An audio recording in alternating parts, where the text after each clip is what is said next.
Hello guys, আজকে আমি ইলিশ মাছ কাটবো।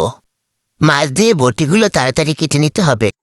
এবারে কিছু ভীম আর কুলের গুঁড়ি দিয়ে মাছগুলো চকচকে করে ধুয়ে নিতে হবে। ভীমের 100 লেবুর শক্তিতে আমার মাছগুলোর উপর মতো চকচক করছে। এবার গায়ে হলুদের পালা। প্রথমে মরিচ, তারপরে হলুদ ভালো করে দিয়ে এরপর কাটা গায়ে নুনের ছিটে মারতে হবে। এগুলোর এখন আড্ডে ভালো করে মাখাইতে হইবে। এখন চুলায় মুখে আগুনই করার পালা। এই তো প্রথমে চুলার মুখে আগুন ধরাই দিলাম, এবার চুলার পাশুতে আগুন দেওয়ার পালা। এবার একটু তেল ঢেলে দেব। এই যে তেল ঢেলে দিলাম কিপটমি না করে। এবার আগুনে তাপ দিয়ে তেলগুলোকে ভালো করে ঠান্ডা করবো। এরপর ইলিশ মাছগুলোকে এর মধ্যে গোসল করতে ছেড়ে দেব। তারা মনের সুখে গায়ে হলুদ মেখে মনের সুখে গোসল করতেছে। এভাবে আমি একটু উল্টায় পাল্টায় দিচ্ছি, যেন পুরো শরীরে গোসলটা ভালোভাবে লাগে, জমানো সব ময়লা উঠে যায়।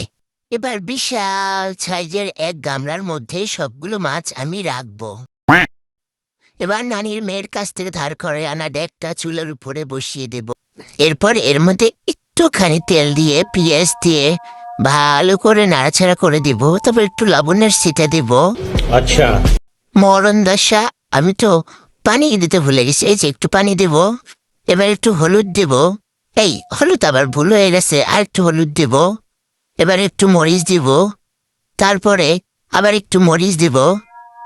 এবার আবার নাড়তে থাকবো। মরণ দশা, নাড়াই কম হবে না, নাড়তে। এখন নেত্রে কাটা টমেটো গুলা এর মধ্যে দিয়ে দেবো।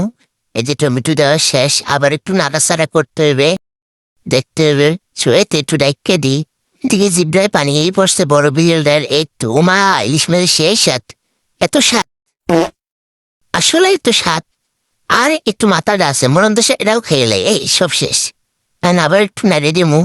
এই যে নাড়াচাড়া করতে এসি। ওরে আল্লাহ রে, ওইটি আছে না মরণ দশা, সেদ্ধ ইয়ে নেই। পানি দে বেশি করে পানি দে।